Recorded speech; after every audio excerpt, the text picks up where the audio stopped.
7 जनवरी को उद्देश्य यही रहता है कि 2021 को 1 साल पूरा हुआ था, 2022 में 2 साल पूरा हुआ और 2023 में 3 से बिजली दिया है।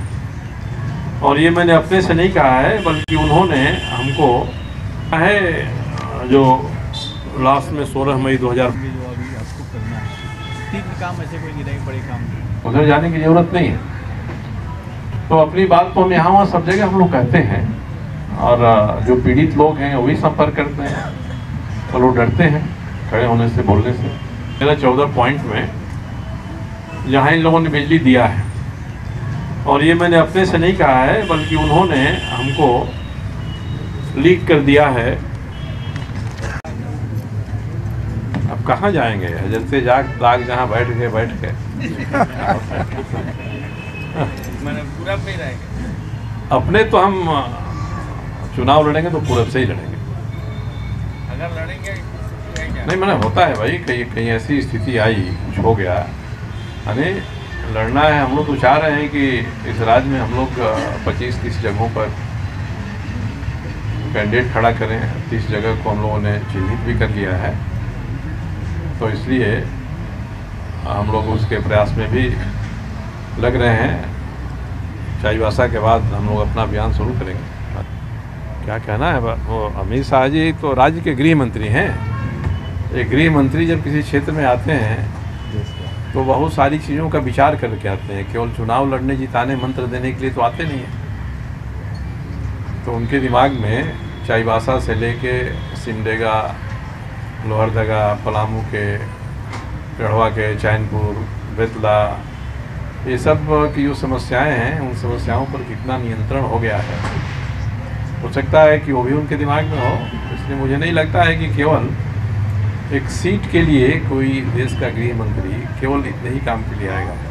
नहीं, ऐसा है कि हम लोग कोई व्याकुल नहीं है, मर्ज हो जाए, अपना जितना जांगर है उतना हम लोग उसके हिसाब से करेंगे।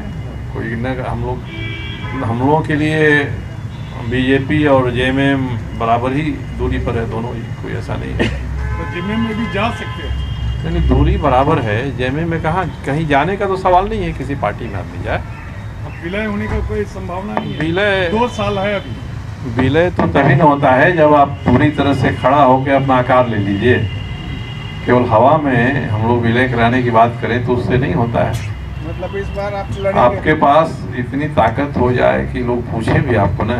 3 काम ऐसे कोई नहीं बड़े काम 3 काम एक बता रहे, महानगर पालिका बनाना, और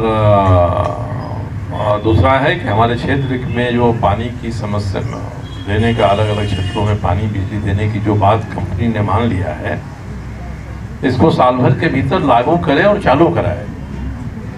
ये 2 बड़ी समस्याएं। और तीसरा, मुहर्दा का फेज 2 शुरू हो जाए। और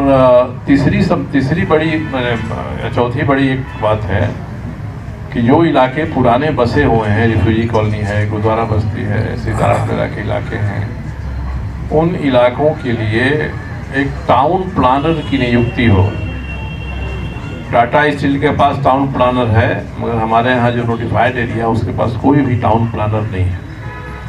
एक टाउन प्लानर बनाइए, शहर की प्लानिंग बने, उसके हिसाब से काम हो। और मैंने इनके सामने और भी रखा है कि कुछ ऐसे इलाके हैं जिन इलाकों के बारे में मैं चर्चा जानबूझ के नहीं करना चाह रहा था, जिन क्षेत्रों के बारे में उनका विकास हो।